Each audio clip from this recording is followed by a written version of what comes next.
नमस्कार दोस्तों, आइए जानते हैं उत्तर प्रदेश की आज की ताजा और बड़ी खबरें। और आप अभी यूपी के किस जिले से इस वीडियो को देख रहे, कमेंट में जरूर बताइए। आज की पहली खबर, नए साल पर सीएम योगी का बम्पर गिफ्ट, किसानों की जमीन का बढ़ाया रेट। जाने क्या है नई कीमत। सीएम योगी ने कहा कि अप्रैल में पीएम मोदी के द्वारा जेवर इंटरनेशनल एयरपोर्ट का उद्घाटन करवाया। यहाँ के आसपास बनने वाले प्रोडक्ट, किसानों की उपज, अनाज सीधे देश और दुनिया में पहुँचेंगे। उत्तर प्रदेश के मुख्यमंत्री योगी आदित्यनाथ ने नोएडा जेवर इंटरनेशनल एयरपोर्ट के लिए जमीन देने वाले किसानों से संवाद किया। इस दौरान नोएडा के किसानों के लिए सीएम योगी ने खुशखबरी। यूपी सरकार ने जमीन का रेट बढ़ाया है। सीएम योगी ने ऐलान किया कि जमीन का रेट 5,000 रुपए प्रति वर्ग मीटर होगा और जमीन के बदले 10% से भूखंड मिलेगा।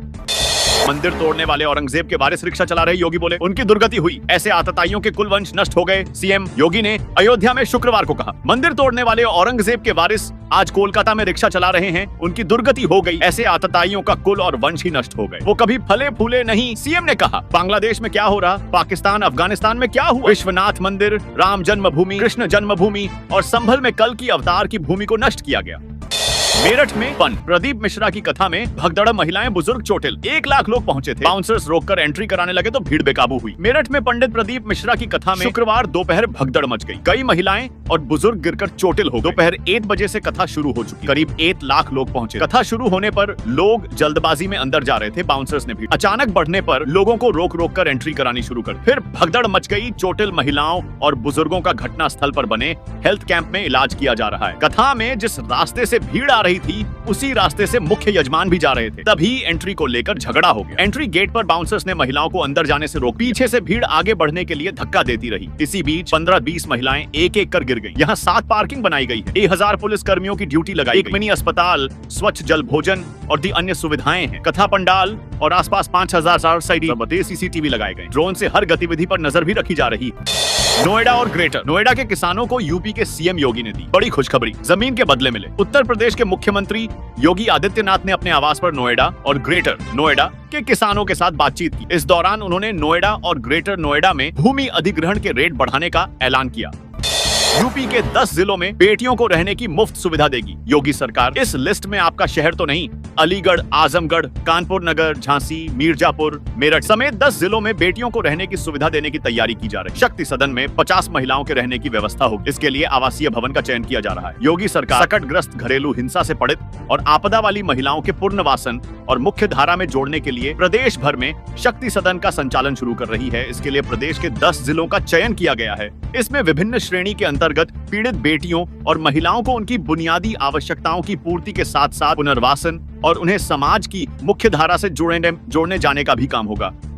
17 फरवरी को सहायक आचार्य भर्ती परीक्षा 117 पदों के लिए मांगे थे आवेदन। 90,000 कैंडिडेट एग्जाम में बैठेंगे। उत्तर प्रदेश शिक्षा सेवा चयन आयोग वर्ष 2022 के विज्ञापन के तहत सहायक आचार्य पद की भर्ती परीक्षा 16 एवं 17 फरवरी 2025 को कराएगा। 1017 पदों पर भर्ती के लिए 90 अभ्यर्थियों ने ऑनलाइन आवेदन किया, जिन्हें परीक्षा तिथि घोषित किए जाने की प्रतीक्षा। परीक्षा नियंत्रक देवेंद्र प्रताप सिंह ने गुरुवार देर शाम परीक्षा तिथि को घोषित कर दी है।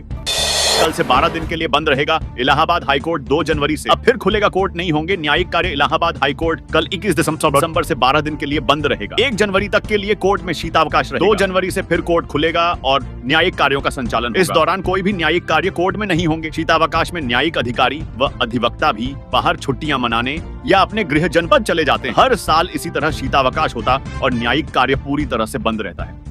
46 करोड़ से होगा अयोध्या की बिजली व्यवस्था का सुधार। 800 से ज्यादा कामों को कराने के लिए यूपीपीसीएल को भेजा गया प्रस्ताव। रामनगरी में बिजली आपूर्ति व्यवस्था में आमूलचूल सुधार को लेकर पावर कारपोरेशन विभिन्न स्तरों पर कार्य कर रहा है। अयोध्या के लिए बिजनेस प्लान पार्ट 2 तैयार किया गया है। इसके तहत अयोध्या में 85 से 16 लाख की लागत से बिजली परियोजना के तहत कई तरह के कार्य कराया जाना प्रस्तावित है। इसका डीपीआर तैयार कर Uttar Pradesh power corporation UPPCL को मंजूरी के लिए भेजा गया है। यूपी बोर्ड 12वीं की प्रयोगात्मक परीक्षाएं 23 जनवरी से 8 फरवरी तक होंगी। 2 चरणों में होगा आयोजन। यूपी बोर्ड इंटरमीडिएट की प्रयोगात्मक परीक्षाएं 23 जनवरी से 8 फरवरी तक आयोजित की जाएंगी। परीक्षा 2 चरणों में होंगी। 3 बार से अधिक चालान तो लाइसेंस होगा। निरस्त विपरीत दिशा में वाहन चलाने वालों पर होगी। एफआईआर टोल प्लाजा पर कैमरे होंगे। दुरुस्त कानपुर के नेशनल और स्टेट हाईवे पर हो रहे हादसों को कम करने के लिए शुक्रवार को मंडलायुक्त ने बड़ी बैठक। कैंप ऑफिस में आयोजित बैठक में मंडलायुक्त अमित गुप्ता ने सख्त निर्देश दिए कि 3 बार से अधिक चालान वालों वाहनों स्वामियों के लाइसेंस निरस्त किए जाएं। मानवता शर्मसार। घर से बेदखल कर माताओं को सड़क पर छोड़ रही संतानें होश उड़ाने वाले वन स्टॉप सेंटर के आंकड़े 151 वन स्टॉप सेंटर में वृद्ध महिलाओं को सड़क पर छोड़ जाने के केस अधिक हैं। सभी 60 साल से अधिक उम्र की हैं। अप्रैल से नवंबर तक 7 ने मां को छोड़ा। 4 को सेंटर ने काउंसिल कर परिजन से मिला दिया। वाराणसी में बनारस बार एसोसिएशन के चुनाव का आगाज। 7 पदों के लिए 31 प्रत्याशी मैदान में उतरे। अध्यक्ष समेत नई टीम चुनेंगे। 367 वकील। वाराणसी जिला एवं सत्र न्यायालय में आज चुनावी माहौल के बीच अधिवक्ताओं के चैम्बर पर गहमा गहमी कड़ी सुरक्षा इंतजाम के बीच बनारस बार एसोसिएशन का मतदान चल रहा है। चुनाव में 567 मतदाता अपने मताधिकार का प्रयोग करेंगे। इनमें 357 आजीवन सदस्य हैं और 1970 का साधारण सदस्य हैं। वकील आज अपना अध्यक्ष और महामंत्री चुनने को मतदान कर रहे हैं। चुनाव में अध्यक्ष समेत 7 पदों पर 31 प्रत्याशी मैदान में हैं। एल्डर्स कमेटी ने चुनाव कराने के लिए 77 सहायक चुनाव अधिकारियों की नियुक्त किया है। खुशखबरी 6 आंगनबाड़ी कर्मचारियों की जल्द हो भर्ती। ऑनलाइन करें आवेदन। महिला सशक्तिकरण एवं बाल विकास विभाग में जल्द ही 6 आंगनबाड़ी कर्मचारियों की भर्ती होने जा रही है। विभाग ने भर्ती की तैयारी शुरू कर दी है। आंगनबाड़ी कार्यकर्ताओं के 374 और सहायिका के 685 पदों पर भर्ती होगी।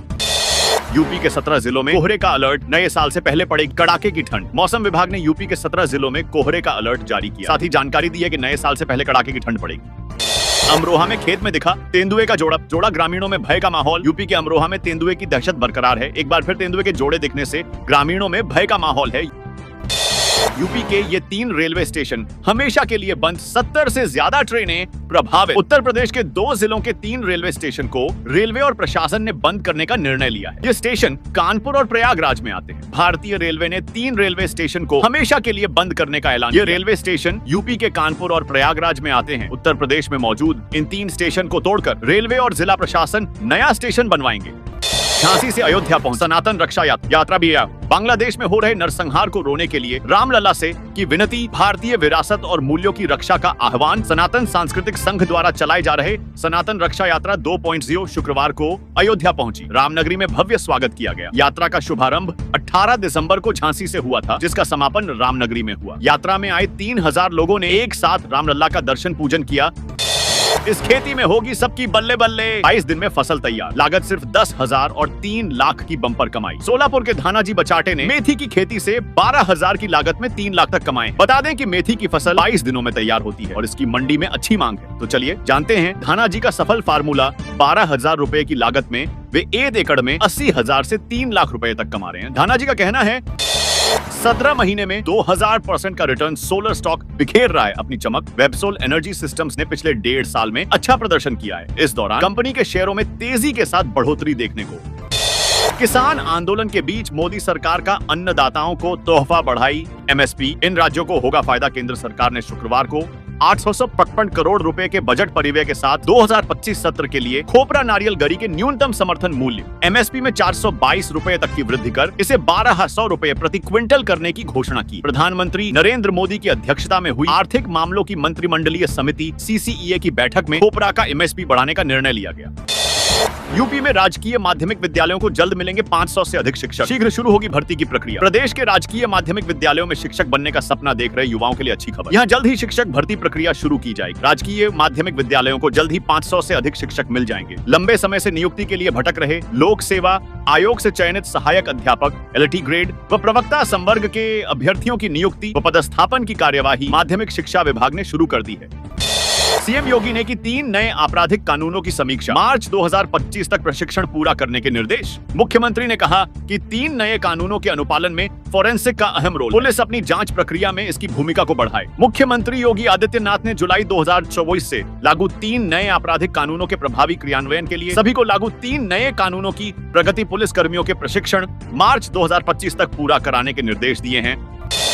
अखिलेश बोले अमित शाह माफी मांगे। घायल सांसद मुकेश राजपूत पर कहा हम फर्रुखाबाद में उनका मुफ्त इलाज करा सकते हैं। सपा मुखिया अखिलेश यादव ने शुक्रवार को संसद परिसर में मीडिया कहा कि राज्यसभा में चर्चा के दौरान गृह मंत्री का जो भाव था वह बाबा साहब डॉ भीमराव अंबेडकर का अपमान है। गृह मंत्री को माफी मांगनी चाहिए। उन्हें सभी सांसदों की मांग माननी चाहिए। राहुल ने किया फोन बिलख कर रोए प्रभात के पिता, कहा बुढ़ापे का इकलौता सहारा चला गया। सांसद बोले हिम्मत रखिए, कांग्रेस आपके साथ। सांसद राहुल गांधी ने शुक्रवार को प्रभात पांडेय के पिता दीपक से बात की। राहुल ने प्रभात की मौत पर दुख जताया। राहुल की आवाज सुनते ही दीपक पांडेय फूट फूट कर रोने लगे। कांग्रेस सांसद ने दिलासा जताते हुए कहा कि आप हिम्मत रखिए, कोई भी जरूरत हो तो हमसे या कांग्रेस पार्टी से बताइएगा। पिता दीपक ने कहा कि हमारे तो बुढ़ापे का सहारा ही चला गया। राहुल ने पीड़ित पिता से 3 मिनट 29 सेकंड बात की।